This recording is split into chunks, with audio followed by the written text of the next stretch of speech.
अस्सलामुअलैकुम मेरे भाइयों। उम्मीद करता हूँ आप सब लोग खैरियत से होंगे। और आज की वीडियो में ना बहुत ज़्यादा इंपॉर्टेंट अपडेट्स हैं जो मैंने आपसे शेयर करनी है। सबसे पहली चीज़ तो ये कि मार्केट फाइनली हमारे पास ये अपनी बोरिंग कंसोलिडेशन से बाहर निकल के हमारे पास ब्रेक डाउन कर रही है। और ब्रेक डाउन पे भी मैं खुश इसलिए हूँ क्योंकि देखो मार्केट में सब कुछ बर्दाश्त है, मैनिपुलेशन, वॉलिटिलिटी, हर तरह की हम चीज मार्केट में बर्दाश्त हो सकती है। लेकिन ये जो boring consolidation, no volume, no volatility और मार्केट बिल्कुल एक ही रेंज पे घूम रही है, तो ये जो चीज होती है ना, ये ट्रेडर्स में गलत डिसीजंस जो है ना वो अवोक करवाती है। और मैक्सिमम ट्रेडर्स जो गलत डिसीजन लेते हैं ना, वो ये बोरिंग मार्केट में लेते हैं कि भाई अभी ब्रेकआउट होगा, अभी ब्रेकआउट होगा, तो ये फाइनली हम ब्रेक डाउन कर रहे हैं तो इट्स बेटर और हमें एक और अपॉर्चुनिटी मिल रही है जिससे हम मार्केट में एक्वायर कर सकते हैं और एक्युमुलेट कर सकते हैं। तो बहुत इंपॉर्टेंट अपडेट्स है, वीडियो को लाजमी अंत तक देखना और वीडियो को लाजमी लाइक कर लीजिएगा। सबसे पहली चीज जो आपने समझनी है मेरे भाइयों वो ये है कि देखो मार्केट साइकिल्स को अगर हम एनालाइज करें ना और वॉल्यूम को अगर हम एनालाइज करें, वॉल्यूम का मतलब सिर्फ ये नहीं होता कि अगर कम वॉल्यूम है तो मार्केट जो है वो डंप करेगी, ज्यादा वॉल्यूम है तो मार्केट पंप करेगी। वॉल्यूम एक कंप्लीट प्रोफाइल होती है जो आपको पूरी मार्केट की एक फ्लो के बारे में बताता है। तो अगर हम साइकिल्स और वॉल्यूम को अगर हम एनालाइज करें ना, तो साइकिल्स और वॉल्यूम हमें ये इंडिकेट कर रहा है कि भाई अब ये जो मार्केट करेक्शन ले रही है ना, ये हमारी पॉसिबली लास्ट करेक्शन है। ये इस पूरे साइकिल की मतलब 2022 की ये लास्ट करेक्शन हो सकती है। तो अगर आपके जितने भी अनरियलिस्टिक टारगेट्स है ना, जो हम अभी 14,000, 10,000 या $9,000 ये अगर हिट होने हुए तो ये इसी करेक्शन के अंदर हिट होंगे और मार्केट रिलीफ प्रोड्यूस नहीं करेगी। लेकिन अगर मार्केट ने कहीं पे भी सपोर्ट अपनी आइडेंटिफाई कर ली, मार्केट ने कहीं से भी बाउंस बैक कर दिया, तो हमारी ये जो ईयरली क्लोजिंग है ये एक रिलीफ पे ईयरली हमारी क्लोजिंग होगी। क्योंकि आप अगर ईयरली चार्ट को उठा के एनालाइज करो तो ईयरली चार्ट में हमेशा आपको विक्स नजर आती हैं। तो मैं यही एक्सपेक्ट कर रहा हूं अभी भी कि हमारे पास जो ईयरली क्लोजिंग होगी ना, ये इस करेक्शन के बाद मार्केट एक मेजर रिलीफ प्रोड्यूस करेगी। तो यहां पे जो आपने करना है वो ये करना है कि मेरे भाइयों, अगर तो आप शॉर्ट्स की पोजीशन ओपन करते हो, स्कैल्पिंग करते हो, तो ये आपके पास स्कैल्पिंग की पोजीशन पर तो ऑलरेडी आपके पास ब्रेकडाउन पे ओपन आपने कर दी होंगी। अब यहां पर मैं आपको ये रिकमेंड करूंगा कि अगर आपकी ये शॉर्ट की पोजीशन सक्सेसफुली एग्जीक्यूट हो गई तो ये आपको बहुत ज्यादा रेवेन्यू जनरेट करके दे देगी। लेकिन इस पोजीशन को मैनेज अपनी लाजमी करना, क्योंकि मार्केट ने यहीं कहीं से अपनी सपोर्ट को आइडेंटिफाई अगर कर लिया तो मार्केट बाउंस बैक भी बहुत जल्दी कर जाएगी। तो स्टॉप लॉस और ये सारी स्ट्रेटजीज जो आपको पता होनी चाहिए, इनको मार्केट में इस टाइम पे लाजमी इंप्लीमेंट कीजिएगा।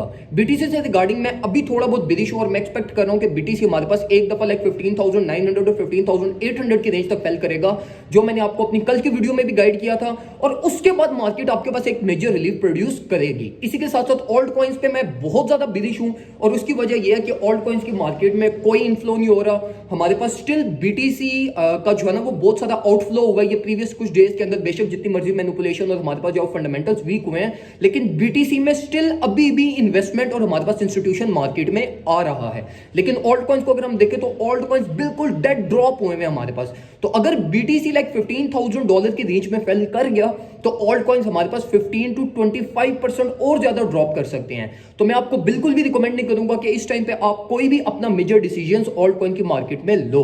हां, जो आप कर सकते हो वो आप ये कर सकते हो कि जब बीटीसी 15,800, 900 की रेंज में आएगा तो उस टाइम पे आपने स्पॉट एक्युमुलेशन करनी है। और दो कॉइन्स में आपको इस टाइम पे रिकमेंड करूंगा, स्ट्रिक्टली रिकमेंड करूंगा आपको एक्युमुलेट करने के लिए। उसमें हमारे पास एल्गो, एच बार और एटम, ये तीन कॉइन्स अगर आप अभी एक्युमुलेट कर लेते हो ना, तो जो कि मैंने खुद भी एक्युमुलेशन की है, अभी भी मैं एक्युमुलेट ये कर रहा हूं और मेरे लोअर टारगेट्स भी इन कॉइन्स के, जिसमें मैं इन तीन कॉइन्स को एक्युमुलेट करूंगा। और इनकी एक्युमुलेशन की वजह ये है कि ये जो तीन कॉइन्स है ना, अगर हम इनके फंडामेंटल्स को उठा के देखें, इनके इवेंट्स हमारे पास बहुत सारे आ रहे हैं और ये तीन कॉइन्स के जो हमारे पास सीईओज है ना, इनका टारगेट ही ये है कि यार हमने अपनी ईयरली क्लोजिंग को बुलिश करना है। ठीक है, मतलब मार्केट में थोड़ा बहुत जो है ना वो फंडामेंटली मार्केट को स्ट्रॉन्ग करके हमने अपने कॉइन्स की ईयरली क्लोजिंग अच्छी करनी है, ताकि अगर हमारे पास न्यू ईयर की परफॉर्मेंस अच्छी ना हो तो हमारा कॉइन ये ना हो कि बिल्कुल जीरो की तरफ चली जाए। तो ये जो एक इनका एम है ना, ये मुझे एक बुलिश एम लगे और जिसकी बेस पे मैं ये एक्सपेक्ट कर रहा हूं कि ये कॉइन्स आपके पास ईयरली क्लोजिंग पे एक अच्छी परफॉर्मेंस दे सकते हैं। और इसी के साथ साथ एल्गो की एक बहुत बड़ी स्पॉन्सरशिप है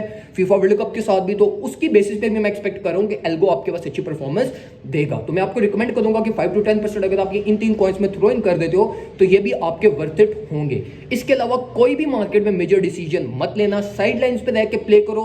मार्केट अगर आपको साइडलाइंस पे रख रही है, आप भी साइडलाइंस पे रहो और मार्केट को रीड करने की कोशिश करो। मार्केट की लिक्विडिटी जोन से बचो, अपनी लिक्विडिटी को अपनी एंट्रीज को हमेशा मार्केट लिक्विडिटीज पे सेट करो, ठीक है। तो इस तरीके से इंशाल्लाह आपके जो लॉस के चांसेस है ना वो मिनिमम हो जाएंगे और आप मार्केट में मैक्सिमम प्रॉफिट्स बना सकोगे और आपको ये साइडलाइंस, वोलेटिलिटी और इन सारी चीजों से आप बच सकोगे। इसी के साथ साथ अगर आप हमारा सिग्नल्स ग्रुप ज्वाइन करना चाहते हैं तो हमसे व्हाट्सएप पे कॉन्टैक्ट कर सकते हैं। सिग्नल्स ग्रुप के $25 चार्जेस हैं, 5500 पूरे साल की फीस है।